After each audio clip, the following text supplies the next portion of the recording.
రాత్రిపై సంతతి కొరకై అహోరాత్రములు తపస్సు చేసే నరకేసరికి. ఫ్రెండ్స్ అందరూ బాగున్నారు అనుకుంటున్నాను, నేను బాగున్నా.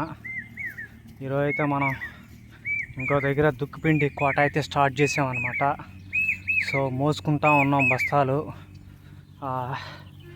సో మనం ఇప్పుడైతే ఇక్కడ ఒక 3 ఎకరాలు ఉంది కాబట్టి దానికి దుక్కిపిండి యూరియా ప్లస్ జింకు మిక్స్ చేసి బస్తాలు అయితే మోస్తూ ఉన్నాం అనమాట. సో మరి కొద్దిసేపట్లో మనం పిండి ఏ విధంగా చల్లుతాం ఏంటి అనేది కూడా మీకైతే చాలా క్లారిటీగా చెప్తాను. అప్పటి వరకు మనమైతే మనం మొత్తం మన కైల దగ్గరికి చేర్చుకోవాలన్నమాట. మన కొద్దిగా దూరం కాబట్టి మొత్తం మిక్స్ చేసి ఇంటికాడనే ఆటోలో తీసుకొచ్చి ఇక్కడికైతే చేర్చేసుకున్నాము. ఇవి అన్నమాట మన బస్తాలు.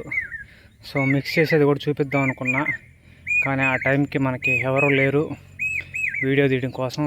సో మనమే మోసుకొని మనమే కొట్టుకోవాలన్నమాట ఈ కాడికి.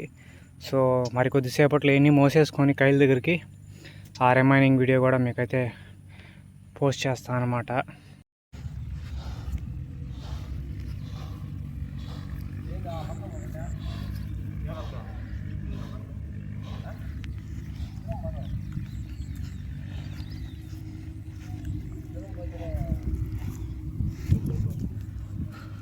మనమైతే ముందు కట్టలు మొత్తం చేర్చేస్తున్నాం అనమాట. చూడండి,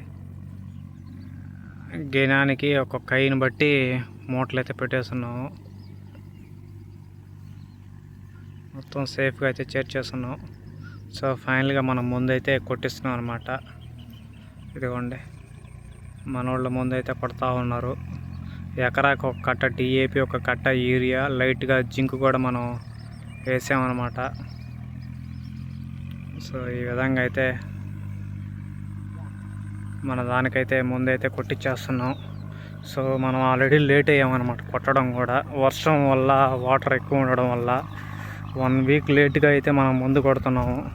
సో ఏదేమైనా ఈ రోజుకైతే ఫైనల్గా మనకైతే కుదిరింది కాబట్టి సో ఇదైతే మనం స్టార్ట్ చేయించాము. చూడాలా ఏది ఏమవుతాయి ఏంటి అనేది. సో రైతులు పాపం ఎంత కష్టపడి కానీ ముందు కొడతారనేది ఒకసారి చూడండి. ఒక్కొక్కసారి కైల్లో అడిగేసినప్పుడు కనీసం అది పైకి కూడా రాదనమాట. అలాగా ఆడాడ ఇరుక్కుంటూ ఉంటాయి. కొన్ని దిగబడే కైలు ఉంటాయి, కొన్ని దిగబడిన కైలు ఉంటాయి అన్నమాట. ఇది విషయం. ఈ వీడియో కనుక మీకు నచ్చితే లైక్ చేయండి, షేర్ చేయండి, సబ్స్క్రైబ్ చేయండి.